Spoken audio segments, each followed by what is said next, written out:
Baik, selamat pagi semua. Jadi pagi hari ini kita masih membahas tentang lingkungan geokimia dalam. Dalam hal ini nanti kita akan bahas dispersi geokimia, terus kemudian ada unsur penunjuk itu ya. Jadi apa yang disebut dispersi geokimia. Jadi kalau menurut definisi dari Joyce tahun 1984 itu mendefinisikan dispersi geokimia itu sebagai proses total yang mencakup transportasi dan atau fraksinasi dari unsur-unsur. Jadi perpindahan perpindahan dari unsur-unsur tersebut atau fraksinasi. Kemudian kalau Ross et al. Tahun 79 itu mendefinisikan ini ya sebagai proses di mana atom-atom dan partikel-partikel bergerak menuju ke lokasi atau lingkungan geokimia yang baru. Jadi ini kaitannya nanti dengan mobilitas unsur, ya, kaitannya dengan mobilitas unsur karena bergerak menuju ke lokasi atau lingkungan geokimia yang baru. Kalau kemarin salah satu yang menyebabkan mobilitas unsur itu adalah pH atau tingkat keasaman dari suatu lingkungan itu. Kalau kita lihat keberadaan dan perpindahan unsur itu dari satu lingkungan geokimia yang satu ke geokimia yang lain, itu sebenarnya unsur itu untuk menuju ke arah yang lebih stabil atau setimbang. Artinya dia pada kondisi lingkungan tertentu, dia tidak stabil, mudah bergerak. Jadi sama seperti kalian gitu ya. Kalau misalnya kondisi atau misalnya lingkungan kosnya tidak sesuai dengan keinginan kalian, itu akan berpindah ke tempat kos atau kontrakan yang baru yang sesuai. Sehingga di sana ketika lingkungannya sesuai, kalian akan betah di situ. Nah, unsur juga begitu. Jadi kalau misalnya lingkungan geokimia yang satu dia tidak bisa stabil gitu ya, mudah bergerak, dia akan menuju ke tempat lingkungan yang relatif lebih baru untuk menuju ke arah yang lebih stabil atau seimbang. Ini ya. Nah, prosesnya adalah begini. Ini jadi kalau kita lihat ini ya, ini mobil. Jadi satu lingkungan di sini, ini artinya immobil fase, terus kemudian akan berpindah ke arah sana, menuju lingkungan yang baru, di mana lingkungan yang baru tersebut, unsur tersebut akan menjadi relatif lebih stabil. Nah ini saya kadang pakai slide, kadang pakai ini karena untuk menunjukkan pergerakannya dari slide tersebut ya. Jadi menunjukkan kalau misalnya seperti ini, jadi tidak bergerak ya, fase tidak bergerak gitu. Terus kemudian karena ini lingkungannya tidak memenuhi dari unsur tersebut, dia akan tertransport menuju ke tempat atau ke dispersi ke tempat yang relatif lebih baru begitu. Kemudian kalau kita lihat di sini, ini juga tahapannya gitu ya. Jadi ini tahap di bawah permukaan, lingkungan geokimia di bawah permukaan, yang ini di permukaan. Kalau kita lihat di sini tahapannya, kalau primer dia akan menuju ke yang relatif lebih dalam gitu ya. Ini primernya, ini pergerakannya melalui difusi. Nah, difusi kemarin artinya ketika larutan geokimia tersebut atau larutan magma tersebut bergerak, dia akan meresap atau menyebar ke batuan sampingnya. Tapi tergantung juga porositas atau porus batuan sampingnya.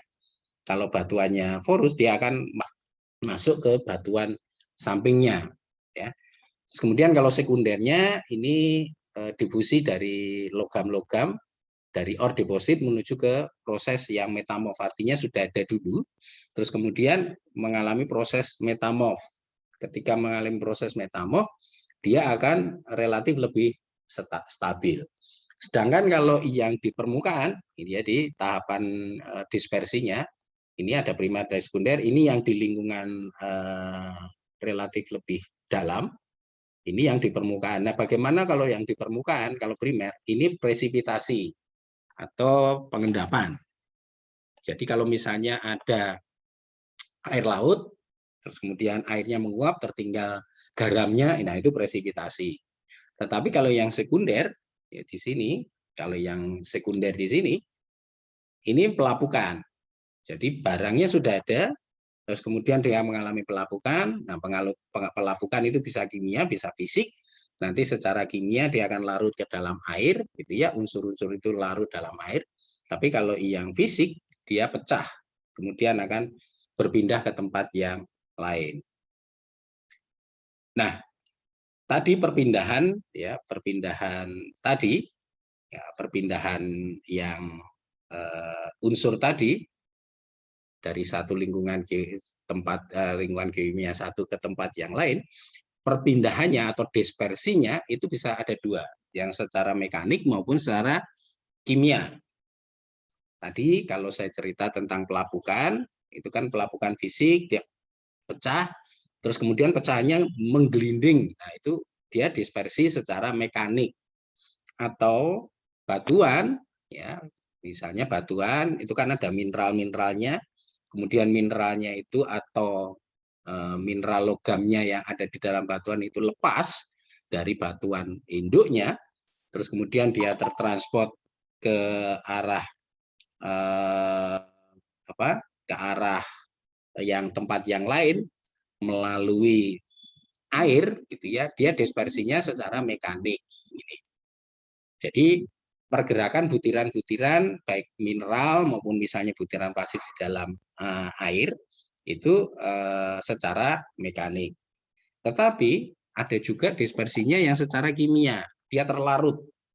Jadi unsurnya kalau misalnya tadi CaCO3 gitu ya, batu gamping, terus kemudian kena air, Ca-nya larut, terus kemudian terlarut di dalam air dan kita tidak bisa melihat Ca-nya, nah itu secara kimia. Secara kimia. Nanti terlarut dalam air, disolusi, difusi, terus kemudian di tempat yang lain dia akan mengalami pengendapan. Mengalami pengendapan.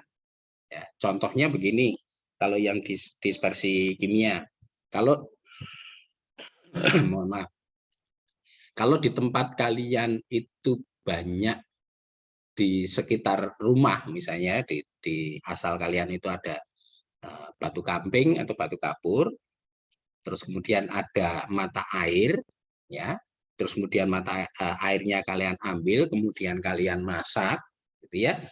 Nah, air yang kalian ambil di dalam mata air untuk kalian masak itu sebenarnya airnya itu mengandung unsur Ca yang hasil pelarutan dari batu gamping tadi.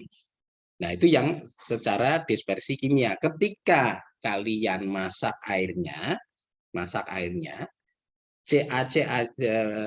ion Ca-nya itu akan mengendap di dalam panci. Ya, artinya berpindah dari tempat yang apa? Yang satu ke tempat yang lain. Tetapi itu kan perpindahannya secara kalian ambil secara fisik gitu ya.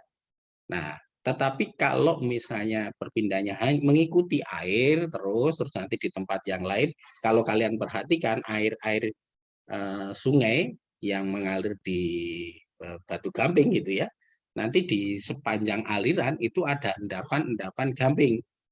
Nah, padahal kalau kita lihat airnya kan jernih gitu ya, airnya jernih. Ketika airnya jernih, itu sebenarnya air itu membawa Ca, hasil pelarutan tadi. Nah, itu yang disebut sebagai dispersi kimia. Tetapi ada juga misalnya nanti batu gamping di atas pecah, ya, pecah, terus dia menggelinding mengikuti aliran air. Nah, yang butiran-butiran yang mengikuti aliran air itu yang nanti kita sebut sebagai dispersi mekanik. Itu bedanya antara yang dispersi mekanik atau perpindahan dari satu lingkungan geologi ke tempat yang lain, baik secara mekanik maupun secara kimia. Nah, di dalam hubungannya dengan lingkungan geokimia, itu ada dibagi menjadi dua, dispersi primer maupun dispersi sekunder. Nah, yang dispersi primer itu yang di bawah permukaan itu tadi, yang seperti ini tadi, ya ini primer. Nah, ini dispersinya secara primer karena pergerakannya bersamaan dengan si pergerakan dari magmanya tadi atau larutannya tadi. Nah, kalau yang sekunder itu setelah batuan itu atau setelah lingkungan itu terbentuk. Ya, tadi baik pelapukan, terus kemudian metamorfisme, nah itu dispersi secara sekunder. Artinya apa? Dispersi primer itu terjadi di bawah permukaan, tapi kalau dispersi sekunder itu terjadi di permukaan. Ya.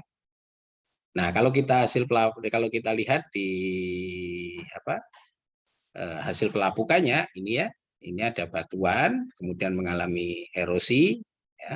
Nah, kalau yang erosinya ini butirannya, kalau yang bagian sini, kalau nanti ini butiran, kalau bergerak ya ini dispersi mekanik. Tetapi kalau yang ini melalui larutan, nah ini yang kita sebut sebagai dispersi kimia, ya secara dispersi kimia. Oke. Nah, kalau kita lihat dispersi dari berbagai tipe overburden gitu ya, ini dispersi atau pergerakannya. Kalau ini batuan, kalau apa ada overburden atau tutupan gitu ya, tutupan. Ini kemudian ini batuannya, dia akan mengalami dispersinya seperti ini, tebal. Kemudian kalau ini ditutupi lagi, kalau ini di residual gitu ya, residual hasilnya begini. Tetapi kalau di glasial itu nanti dia di tutupan yang kedua tidak ada, yang ada hanya di tutupan pertama. Mungkin til ini kalian sudah pernah mendengar ketika di geomorfologi, ya ada til, ada moraine gitu ya. Di geomorfologi bentang alam glasial mungkin Pak Sutoto sudah menjelaskan til dan til 1 ini ya. Artinya apa? Mengapa kok di yang 2 ini tidak ada? Karena dia tutupan berikutnya. Jadi ketika ini lapuk gitu ya, terus kemudian tertutupi, nah yang menutupi ini tidak sampai, ininya tidak sampai ke permukaan gitu ya. Ini yang hanya di tutupan pertama. Kemudian kalau di deep tropical kayak di Indonesia sekarang, di Indonesia ini kan soilnya bisa tebal sekali gitu ya, soilnya tebal sekali. Nah ini kadang dispersinya ini tidak sampai ke permukaan. Kalau ini kan tipis nih ya 2-5 meter, ini dispersinya sampai ke permukaan. Tapi kalau yang ini tidak sampai ke permukaan. Ini contoh yang kalau yang ini karena ini deep ya. Nah, ini di Indonesia. Nah, residual ini yang biasanya di subtropis. Ini di atas lintang 2-3,5 derajat. Nah, ini biasanya di daerah-daerah yang relatif lebih dingin. Nah, proses dispersi tadi, ya, proses dispersi atau perpindahan tadi itu kaitannya dengan mobilitas unsur, seperti yang saya ceritakan kemarin. Jadi tergantung kalau mobilitas unsur salah satunya tergantung dari pH, di mana ketika lingkungan asam dia immobile misalnya tidak bergerak, tetapi nanti ketika perubahannya menjadi basa, nah dia akan mudah bergerak. Jadi tergantung tingkat keasamannya ini. Nah, contohnya air hujan agak bersifat asam, terus kemudian tanah penutup sebagian bumi ini tingkat keasaman sedang. Nah, sedangkan air yang mengalir itu umumnya netral.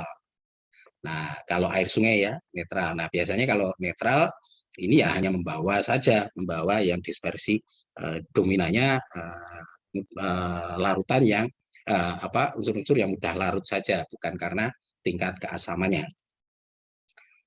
Nah, tingkat keasaman ini juga perlu dipertimbangkan ketika mobilitas unsur tadi, gitu ya.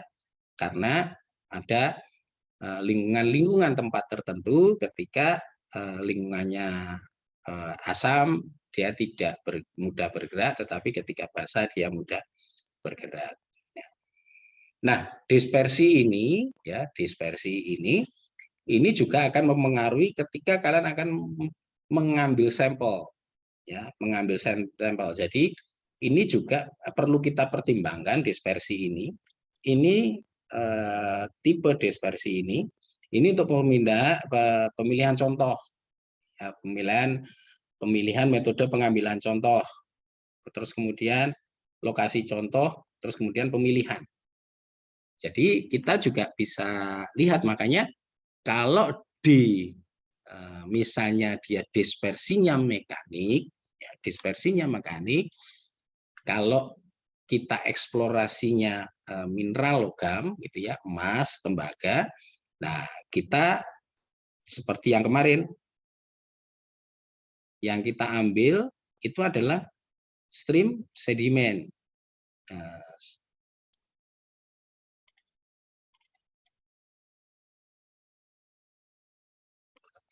Yang kita ambil adalah stream sedimen atau kodenya SS. Nah, ketika mengambil stream sedimen ini yang perlu diperhatikan adalah tipe dispersi, karena dia mekanik, gitu ya. Biasanya stream sedimen yang kita ambil adalah fraksi halus. Fraksi halus atau fraksi ini ukuran halus. Jadi ketika kita ngambil stream sedimen itu kita tetap sama seperti kita ngayak. Jadi pengambilannya tetap kita ayak dengan menggunakan mesh. Ya, mesh. Mesh biasanya kita pakai ukuran, kalau di stream sedimen itu ukuran 80. Ya relatif lebih halus. Jadi tidak yang kasar-kasar yang kita ambil untuk yang kita ambil. Terus kemudian pemilihan lokasi. Nah, ini yang kaitannya juga dengan ini tadi, pemilihan fraksi ukuran, terus metodenya gitu ya, apakah pengambilan stream sedimen, terus fraksi halus gitu.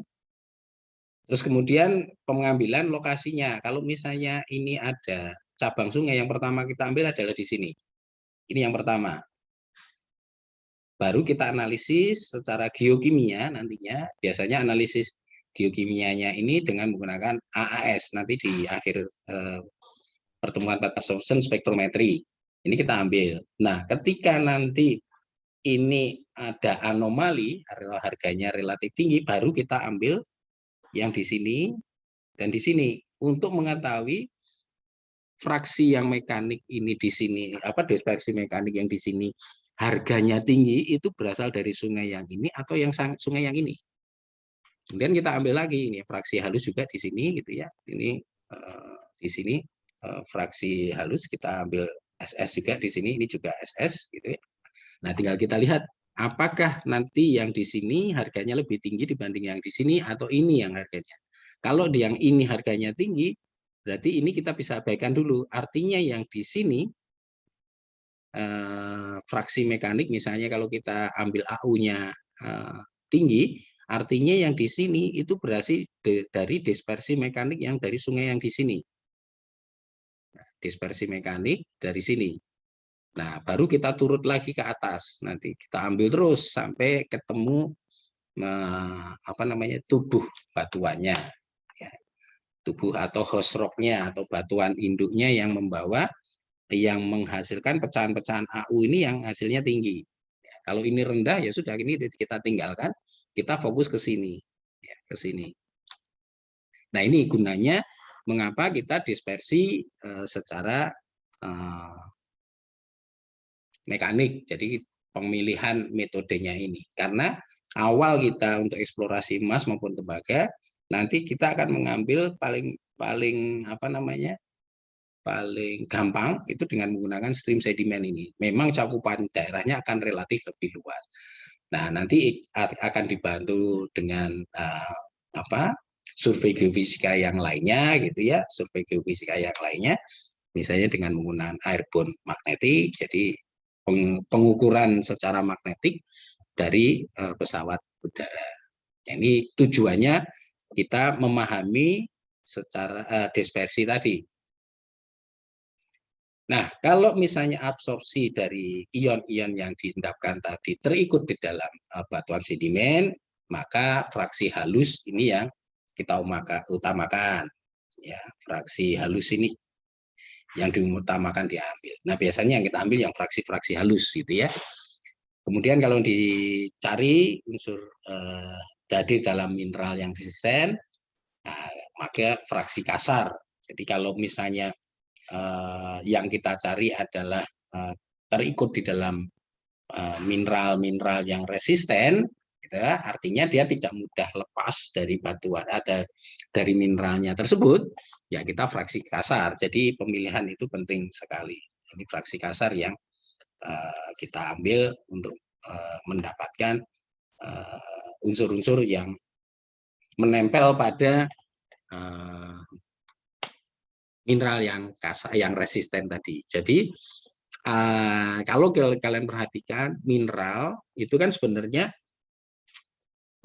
gabungan dari beberapa unsur yang membentuk suatu mineral. Nah, ketika unsur itu tergabung di dalam mineral tersebut dan mineralnya itu tahan atau resisten terhadap pelapukan, terhadap abrasi, ya mineral itu yang fraksi kasar yang kita ambil, nggak mungkin fraksi halus gitu ya, fraksi kasar karena ukurannya mineral yang kita ambil. Nah, contohnya begini.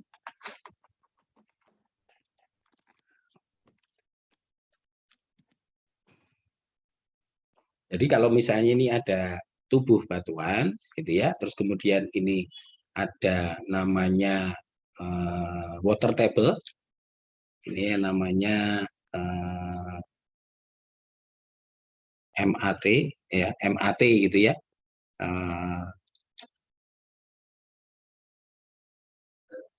atau ini MAT-nya, sorry.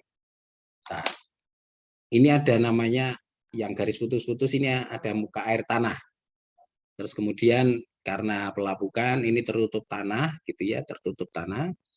Terus kemudian karena ini ada pelarutan, tertutup tanah, mengalami pelapukan sehingga terkonsentrasi di sini. Nah, ini namanya residual. Hasil pelapukan dari ornya yang ini. Nah, kalau kalian perhatikan di sini ada tumbuhan, makanya kenapa juga geokimia itu mengambil dari unsur-unsur vegetasi tumbuhan. Jadi ketika tubuh mineral atau tubuh biji di sini, ini kadang ada tumbuhan tertentu yang khas yang hidup pada mineral-mineral tertentu. Ya. Makanya kita kadang bisa ngambil dari vegetasinya, baik dari kulit kayunya, baik dari daunnya. Nanti kita analisis secara geokimia untuk mengetahui unsur apa yang paling dominan atau unsur apa yang anomali di dalam tumbuhan tersebut. Karena tumbuhan tersebut akarnya kan di sini ya, menancap di bawah tanah, terus kemudian menyerap semua unsur hara. Kalau di sini misalnya unsur besinya tinggi, pasti akan tumbuhan ini akan Fe-nya akan tinggi, baik di daun, di kulit kayu maupun di akar. Kalau kita analisis geokimia, dia akan Fe-nya akan tinggi. Nah, di bawah permukaan di sini, di bawah permukaan, kalau ini di permukaan nanti kalau misalnya mengalami erosi, terus kemudian menggelinding ke bawah, ini yang kita sebut sebagai dispersi secara mekanik. Tetapi kalau yang di sini, ketika ini ada MAT, muka air tanah, kemudian mengalir ke tempat yang rendah, gitu ya. Terus kemudian kalau di sini ada sungai, muka air tanahnya kadang bisa menyuplai sungai. Nah, perhatikan tanda panah ini, ketika air ini mengenai tubuh biji ini akan larut. Jadi ada unsur-unsur yang terikut di dalam air. Terikut di dalam air, kemudian mengalami pergerakan ke sini, ke bawah di sini. Nah, ketika lingkungan geokimianya di sini memenuhi, maka akan terkumpul di situ. Nah, jadi akan terkumpul di sini, baik yang dari atas tadi menggelinding akan terkumpul di sini. Kalau yang menggelinding nanti dispersi mekanik, tapi kalau yang larut di dalam muka air tanah ini dispersi secara kimia. Nah, inilah yang kita ambil sampelnya tadi. Jadi ada anomali, harga anomali di stream sedimennya kalau kita ambil fraksi halusnya. Nah, kalau kalian perhatikan di sini ini ada cabang sungai. Ya, seperti yang saya gambar tadi. Ketika awalnya kalian belum tahu nih di sini belum tahu. Mengapa kok di sini harganya anomali ya, karena di sini kalau kalian perhatikan ada sungai sana, ini ada sungai sana. Ternyata ketika kalian tadi ambil stream sedimen di sini, terus kemudian kalian analisis ternyata harganya relatif tinggi, terus kemudian kita bergerak kita ambil sampel di cabang sungai yang ini dengan yang ini, kita ambil ini, terus kemudian ini harganya relatif lebih tinggi, nah berarti ini penyuplainya dari sini. Di sini tidak ada. Nah, nanti kita cari. Begitu di sini tinggi, nah baru kita ambil ke atas, kita ambil soil samplingnya, tanahnya kita sampling, terus kemudian kita analisis secara geokimia. Nah itu tadi yang yang saya ceritakan tadi ya, saya gambar di sini. Ketika kalian ada stream sedimen tadi SS di sini, ini kalian ambil adalah fraksi halus. Ya. Ini kalau saya gambarkan, kan gambarnya begini ya. Terus tubuh sungai, tubuh ornya kan di sini nih. Yang ini kalau saya gambar secara dua dimensi kan di sini. Terus kalian ngambil di sini tadi yang ini adalah yang ini SS ini. SS ini pasti ada anomali, atau misalnya kalau ini AU ya AU-nya akan tinggi. Nah, emasnya ini tinggi dari mana? Bisa dari sungai yang ini atau sungai ini kan? Tetapi kalau kita perhatikan di sini tidak, tapi dari sini. Tapi kita nggak tahu nih, awalnya kita nggak tahu di sini. Tetapi ketika ini kita ambil, loh kok ini tinggi? Nah, berarti kita bergerak ke arah hulu. Bergerak ke arah hulu, ternyata ada dua cabang sungai. Nah, baru kita ambil stream sedimen satu lagi di sini, ini stream sedimen satu lagi di sini. SS, kalau ini SS1, SS2 misalnya, SS3.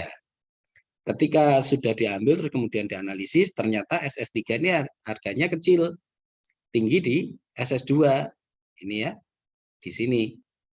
Nah, baru kita bergerak lagi. Kalau ini kita ambil di sini, ini kita ambil di sini, berarti yang ini SS1, ya, ini SS2, ini SS3. SS itu stream sedimen ya. Nah, SS3 ini tidak ada anomali, tetapi di sini SS2.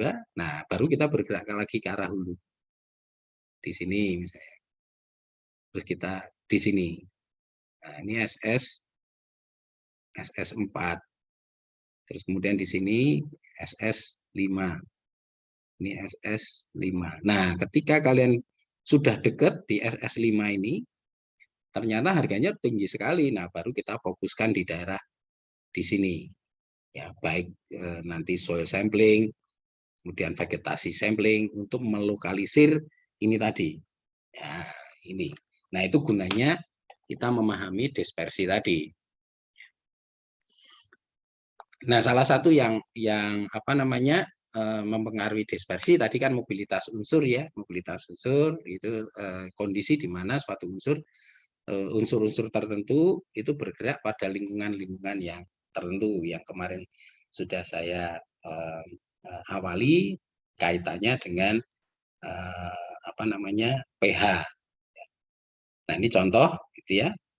Ini kalau kita lihat mobilitas relatif unsur pada lingkungan-lingkungan yang sekunder.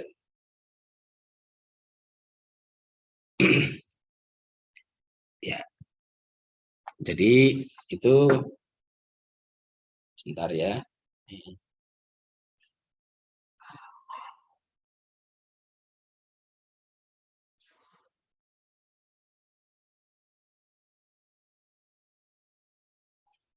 Nah, contohnya sangat ini. Misalnya ini kondisi oksidasi, ini asam, ini netral, ini reduksi. Misalnya ini mobilitas relatif sangat tinggi ketika oksidasi ini ya. Ternyata Cl, I, Br, Sb itu di semua lingkungan itu mudah bergerak, ya mudah bergerak, ya baik di oksidasi, asam, netral maupun reduksi. Nah, kalau kita perhatikan di sini Cu ini ya, ini pergerakannya sedang ketika dia oksidasi, mengalami pelapukan yang kontak dengan udara. Itu oksidasi namanya, kontak dengan oksigen ya.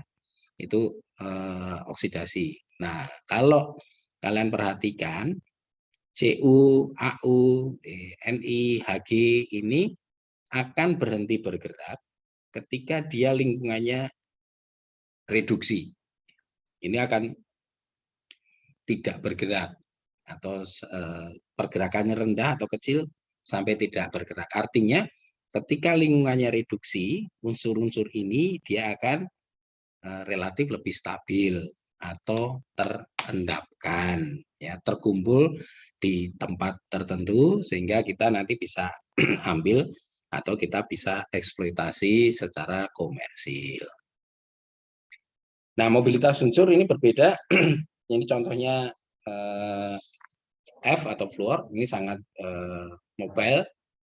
Jadi F, ini kalau kita perhatikan F ya fluor. Ini fluor ini bersifat mobile. Ini dalam proses pembekuan magma atau pembentukan batuan beku. Terus kemudian pada jebakan hidrotermal. Kemudian tapi tidak mobile atau dia relatif lebih diam, itu dalam proses metamorfose dan pembentukan tanah. Nah, tetapi kalau dia nanti terkena air, terus kemudian sangat mobile, ya. Kalau F masuk ke dalam air, dia akan sangat mudah bergerak kembali. Ini contoh unsur. Jadi dia unsur F ini bergerak sangat mobile ketika dalam proses pembekuan magma. Tetapi ketika di metamorf dan pembentukan tanah, dia tidak bergerak sama sekali. Terus kemudian dia kalau terkena air, dia akan mudah bergerak kembali.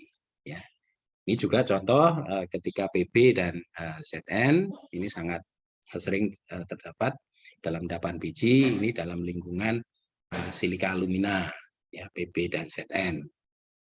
Jadi lingkungan Zn ini dari jauh lebih mobile dibanding Pb ketika mengalami pelindian. Pelindian itu leaching, ya, leaching karena proses air, pelindian.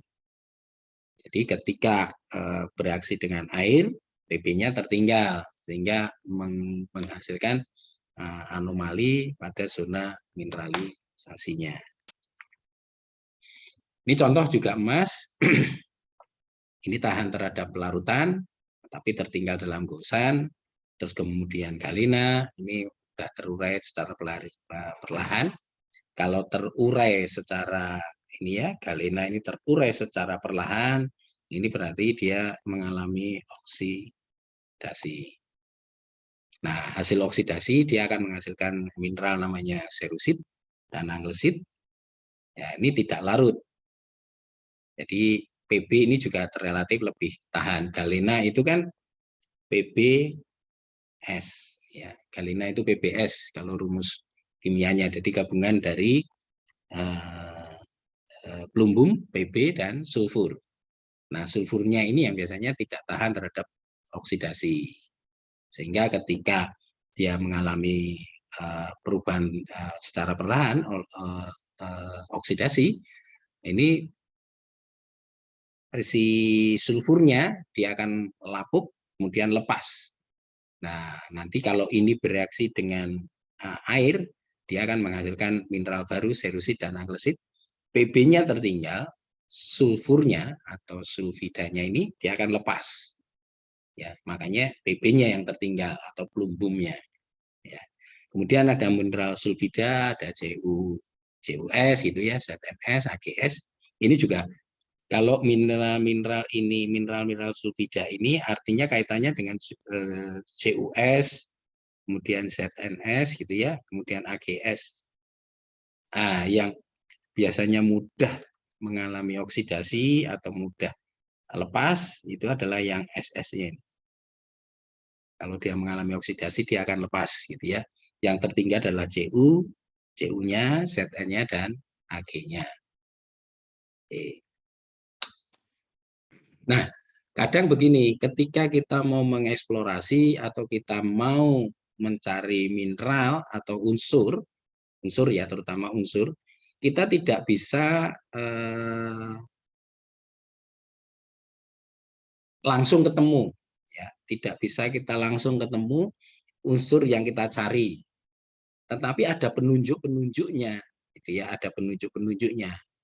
Misalnya batuannya terubah secara sulfide gitu ya, sulfida. Kita nggak ada di sulfidnya, kita nggak bisa ketemu langsung emasnya. Tetapi oh ini kalau misalnya mineralnya banyak sulfidanya gitu ya, bukan sulfur ya, terubah menjadi sulfida, oh kemungkinan AU-nya ada di situ. Nah, ini yang kita pakai biasanya, ada unsur-unsur penunjuk gitu ya, unsur-unsur penunjuk yang bisa kita pakai untuk mencari atau memprospeksi suatu unsur tadi. Nah, biasanya petunjuknya itu ada mineralisasi, gitu ya. Misalnya nanti kalau misalnya mineralisasi mungkin yang sering kalian dengar ada porfiri, gitu ya. Nah, ini ada indikasi ada Cu dan Au, gitu ya. Atau epitermal nanti kalau dia ada apa namanya alterasi epitermal. Nah, ini bisa Au, nanti bisa ketemu Ag. Ada penunjuknya, Nah, ini yang dipakai aplikasi asosiasi unsur, ya. Jadi sebagai indikator penunjuk unsur atau mineral kurang, bisa saja unsur penunjuk tadi kita ketemu unsurnya, tetapi unsur itu tidak ekonomis, bisa saja, tetapi ada penunjuknya. Jadi ada penunjuknya. Ya, penunjuknya contoh ini misalnya ada AS, arsenik ya, arsenik gitu ya. Kalau dia alterasi arsenik, dia kaitannya dengan AU. Kemudian ada korundum, itu nanti penunjuk kalau di situ ada intar. Ya, jadi arsenik. Jadi arsenik itu mineral-mineral yang baunya khas dan sangat beracun gitu ya. Nah, biasanya asosiasinya dengan AU. Jadi ketika ada arsenik, oh di situ ada AU. Terus kemudian ada korundum, di situ ada intan. Kemudian juga penjejak gitu ya, unsur jejak atau pathfinder. Ini juga apa namanya? Penunjuk juga gitu. Jadi kecil sekali, ini mineral-mineral penunjuk yang sangat kecil, tetapi bisa kita pakai. Misalnya ada Cu, kaitannya pasti dengan AU. Kalau ada Ag, itu pasti juga ada AU-nya. Nah, itu ada kaitannya. Kadang misalnya kayak Freeport gitu ya, ada Cu, ada AU-nya. Gitu. Terus kemudian kalau ada Ag, argentum, perak, itu biasanya juga ada AU-nya. Nah, ini beberapa unsur jejak gitu ya, kaitannya dengan untuk eksplorasi, ya, untuk penunjuk gitu ya, penunjuk kalau kita mau cari. Nah, di sini ada unsurnya, ini unsurnya, kemudian ini mineralnya, ini kegunaannya dipakai gitu ya. Kalau ada ini contoh gitu ya, ada krom, ya, kromit, Cr ya, unsur Cr, ini mineralnya namanya kromit. Nah, kita pakai sebagai mencari untuk deposit platinum. Terus kemudian ini ada arsenik, tadi mineralnya ini ada quartz atau kuarsa. Nah, kita cari untuk urat emas. Kemudian misalnya ini ada AU, ada MO, itu jadi ketika batuan kalian analisis ternyata kandungan AU dan MO-nya tinggi. Nah, ini kaitannya dengan porfiri tadi, Cu porfiri deposit. Terus kemudian ada Pb, ini kaitannya dengan silver. Kalau Hg air raksa ya, hidrargyrum itu ya, air raksa ini biasanya dengan vulkanogenik Cu, Pb, Zn deposit gitu ya. Kemudian ada radon, kemudian ini uranium. Dan kalau misalnya kalau kita ada unsur atau mineral-mineral ini, jadi selain unsur itu juga mineral yang bisa kita pakai sebagai unsur penunjuk. Jadi ada pirop, ada pikroilmenit, ada krom, dioksid, logopit, zirkon, dan perovskit. Jadi gabungan dari ini, itu kaitannya dengan diamond pipe atau pipa diamond atau intan. Nah, kalau misalnya banyak mineral magnetik, magnetik ini biasanya skarn deposit. Ya, ini beberapa unsur atau mineral yang dipakai, contoh ya, hanya contoh beberapa unsur dan mineral yang kita pakai sebagai penunjuk ketika kita mau eksplorasi apa. Ya, ketika kita mau eksplorasi, jadi kita gunakan mineral-mineral ini, gabungan dari beberapa mineral ini, ataupun unsur. Nah, kalau kita analisis secara geokimia, ya ini muncul unsur ini. Tetapi kalau kita secara megaskopis gitu ya, di lapangan ketemu misalnya banyak magnetik, wah kemungkinan dia skarn deposit. Terus kemudian ada pirit gitu ya, banyak pirit, oh dia banyak endapan-endapan sulfida. Nah, kalau kita lihat pirit gitu kan FeS gitu ya. Nah, seperti itu kita pakai. Jadi kadang kita nggak ketemu langsung ini, tapi kita ketemu mineral-mineral atau unsur-unsur penunjuknya, baru kita ketemu yang ini. Nah, gunanya geokimia seperti itu.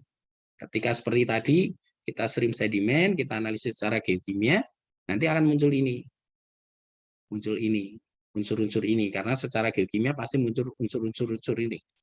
Ini sekian ppm, ini sekian persen gitu ya. Nanti setelah kita analisis, nah, kaitannya dengan, oh kalau seperti ini kemungkinan endapan yang kita cari nanti OCU porfiri deposit misalnya, seperti itu. Nah, ini jumlah juga beberapa geokimia penunjuk gitu ya. Galena ini kalau misalnya galena ini akan tinggi unsur-unsurnya, kandungan unsurnya ini Pb, Ag, Bi gitu ya. Kalau sphalerite itu ada Zn, Nm, Cu, Ag, kadmium, dan Sn. Kemudian kalau kalkopirit, nah ini contoh kalau di Grasberg ini banyak kalkopirit. Nah kita lihat ini ada Cu-nya. Ya. Kemudian kalau pirit ini juga ada tapi ini kecil biasanya, kecil. Kemudian arsenopirit, nah arsenik ya, arsenik. Nah ini kaitannya ini kandungan yang tinggi adalah yang ini. Tetapi meskipun kalkopirit begini, ini ada penunjuknya juga Mn dan kadmium yang rendah. Ini kalau kita mineralnya lapuk, misalnya galena, galena tadi ya, misalnya galena ini PBS, kalau dia lapuk, nah ini dia akan menghasilkan Pb yang tinggi, kemudian Ag dan bismut. Ya. Nah, alasannya mengapa kok dipakai unsur penunjuk? Alasannya pertama adalah unsur ekonomis yang diinginkan sulit dideteksi atau dianalisis. Jadi kadang nggak ketemu alat dengan menggunakan alat itu nggak ketemu, tetapi ada penunjuk-penunjuknya. Jadi ketika dianalisis, oh ternyata kok unsur ini tinggi. Oh kalau unsur ini tinggi berarti kemungkinan di sana yang AU yang kita cari juga ada. Terus unsur yang ini deteksi misalnya harganya mahal. Ya, mahal. Kita menganalisis AAS di lab itu mahal gitu ya. Terus kemudian unsur yang diinginkan tidak terdapat di dalam materi yang diambil akibat perbedaan tadi, perbedaan mobilitas. Ya. Ini pertimbangan mengapa kita menggunakan unsur penunjuk, tidak bisa langsung tadi, tidak bisa langsung. Ya pertimbangan ini ekonomis gitu ya, unsur yang deteksi. Misalnya kalau kita mau langsung mendeteksi AU gitu ya, itu mahal. Tapi kalau kita analisis biokimia, terus kita ambil apa namanya, kita lihat unsur-unsur penunjuknya akan relatif lebih murah. Biasanya pertimbangannya itu. Ini nah contoh yang ini ya. Emas ini limpahannya kecil dalam biji.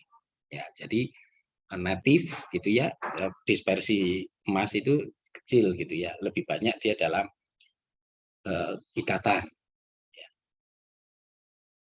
Ya, sehingga yang kita ambil yang penunjuk-penunjuknya saja gitu ya. Terus kemudian di lain pihak ini CU, AS dan SB ini dapat periodisasi dengan emas dengan kelimpahannya relatif lebih besar.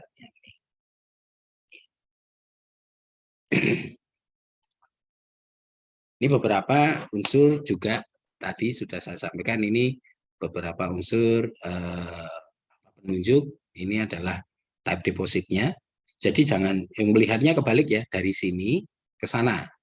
Jadi melihatnya itu dari yang di sini, baru ke sana, ya, baru yang ini. Jangan ini ke sana terbalik, ya, yang ini. Ini kalau misalnya magmatik deposit ini kan ada beberapa endapan-endapan yang hasil dari magmatik. Nah, magmatik ini dari magma, kemudian dari hidrotermal atau larutan sisa magma. Terus kemudian ada sedimen di sini. Jadi ini dari pembekuan, ini dari larutan sisa magma, ini dari sedimen.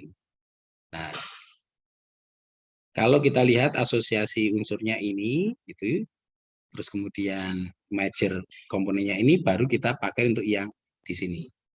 Jadi contoh yang ini, misalnya krom, Ni asosiasinya, asosiasi ini mineralnya kalau kita lihat ini, terus kemudian yang ini, nah melihatnya begini. Nah, atau yang ini melihatnya ke sana, baru ini melihatnya ke sana, ya. Karena kita awalnya kita nggak ketemu ini, kita ketemu ini. Ya ini yang kita cari, yang ini yang kita cari berdasarkan dari unsur-unsur penunjuk-penunjuknya ini. Nah, dari penjelasan tadi juga sebenarnya yang kita cari baik dispersi, mobilitas unsur tadi yang sebenarnya kita cari itu adalah ini nih harga anomali dan background. Kalau harga anomali itu adalah apa namanya, harga tidak normal di dalam kenormalan. Tidak normalnya bisa tinggi, bisa rendah. Nah, kalau background ini kelimpahan dari unsur di dalam batuan tersebut. Itu kita sebut sebagai background. Harga rata-rata tadi. Ya, harga rata-rata atau harganya yang relatif seragam. Ya, jadi kalau misalnya kalian dalam satu kelas umurnya 19 tahun gitu ya. Nah, itu kita sebut sebagai background.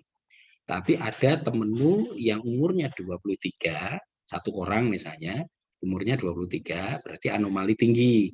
Ada juga yang temenmu satu orang yang umurnya 17. Nah, itu harga anomali rendah. Tetapi background-nya harga yang seragam, tadi kalian umurnya adalah 19. Nah, di alam juga gitu, unsur-unsur juga gitu.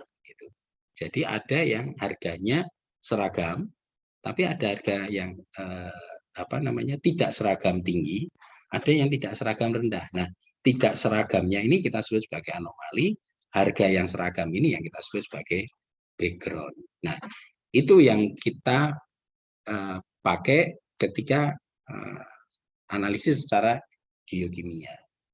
Ini ya.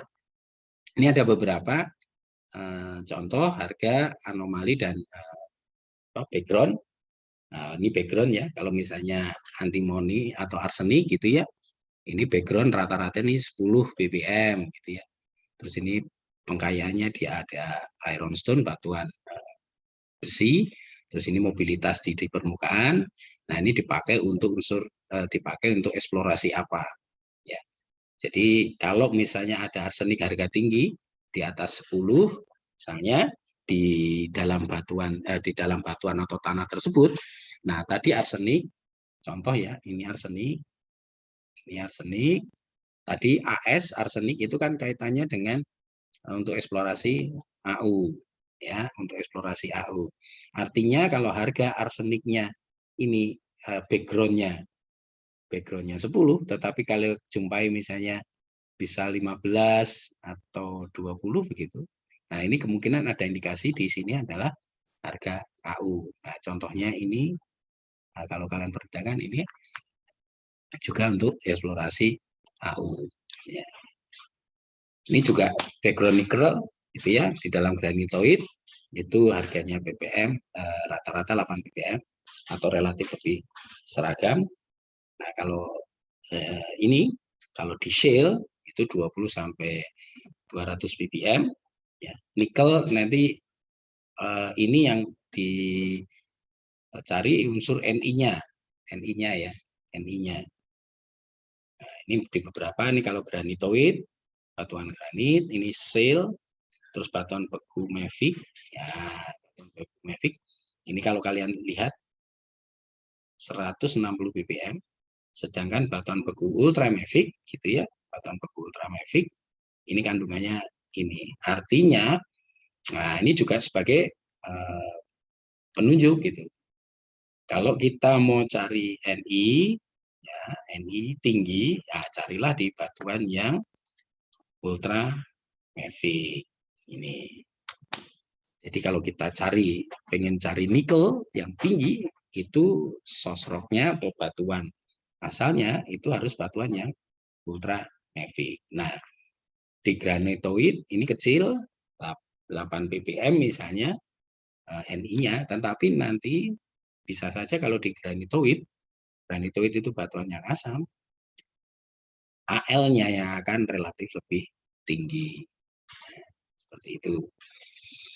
Nah, tujuannya mencari nilai background itu ya untuk tadi, mencari anomali tadi. Ini biasanya yang kita cari anomalinya, kalau kita eksplorasi, yang kita cari anomalinya adalah anomali tinggi. Ya, di atas harga rata-rata. Karena di anomali rendah, ya nggak akan kita eksploitasi karena backgroundnya saja sudah tinggi misalnya. Tapi kalau anomalinya rendah kan enggak. Yang kita cari yang relatif lebih tinggi. Nah, di mana anomali tinggi yang kita akan lokalisir. Nah, nanti yang akan kita lakukan eksploitasi. Nah, katanya dengan background ini tadi dengan endapan biji tadi yang seragam dan anomali tinggi. Gitu ya, kalau misalnya ini kalian eksplorasi gitu ya. Ini background gitu. Ternyata di sini misalnya ada anomali tinggi. Harganya relatif lebih tinggi. Oh, berarti yang di sini harga anomali tinggi, ini kemungkinan tubuh bijinya. Ini tubuh bijinya. Nah, yang di belakang, yang di sini, ini nanti adalah background-nya ini yang kita sebut sebagai lingkaran halunya ini. Nah, lingkaran halunya. Nah, ini yang dicari. Yang ini anomali tingginya. Nah, ini. Artinya kalau ditambang, ya ini yang prioritas pertama yang kita ambil.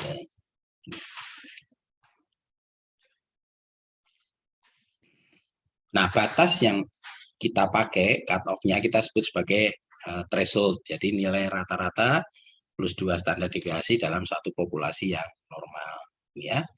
Ini contoh, ini lower threshold-nya, batas paling bawah, ini batas paling akhir, paling atas. Nah, ini yang kita sebut sebagai anomali yang tinggi, yang di sini anomali rendah.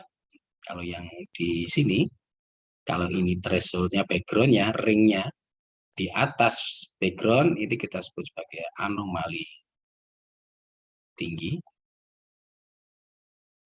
Nah, di bawah background, ini yang kita sebut sebagai anomali rendah.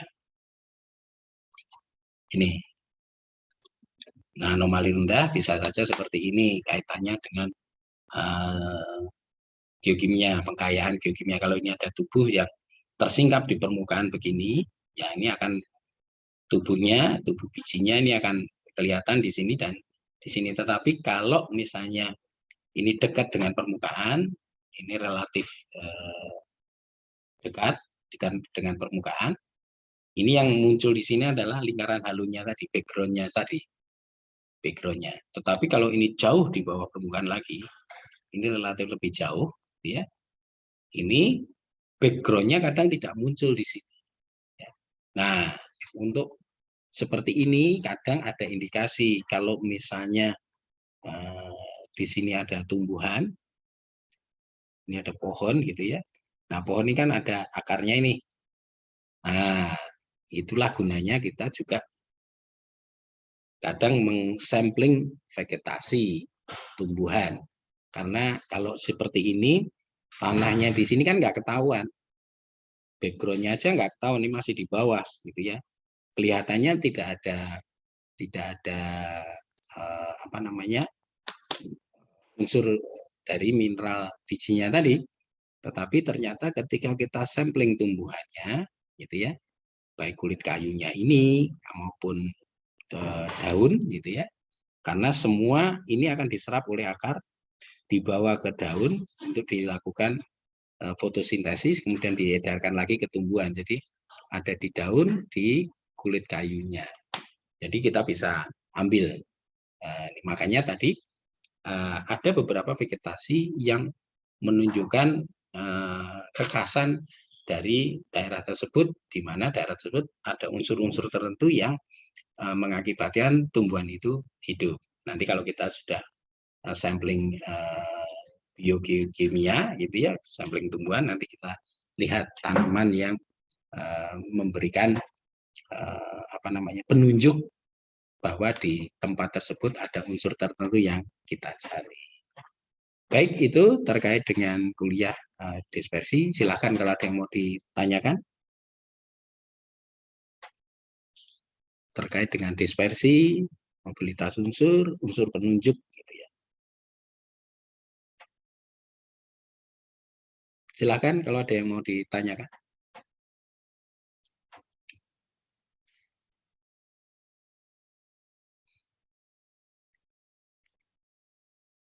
Halo, masih bisa mendengar suara saya? Masih, Pak. Ya, silakan kalau ada yang mau ditanyakan.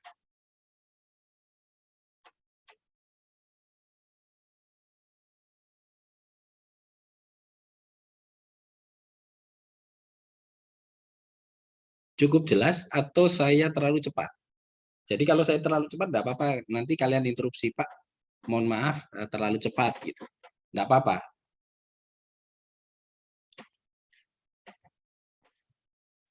Saya sudah membuat relatif perlahan gitu ya, relatif perlahan. Tapi kalau misalnya kalian anggap masih terlalu cepat, ya nanti diinterupsi aja, Pak. Mohon maaf, terlalu cepat gitu. Silakan kalau ada yang mau ditanyakan.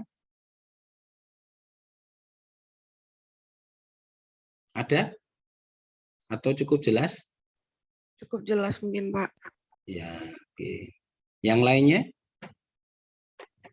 Sudah cukup jelas, Pak. Oke. Ini ya. Baik. Kalau cukup jelas, sebentar saya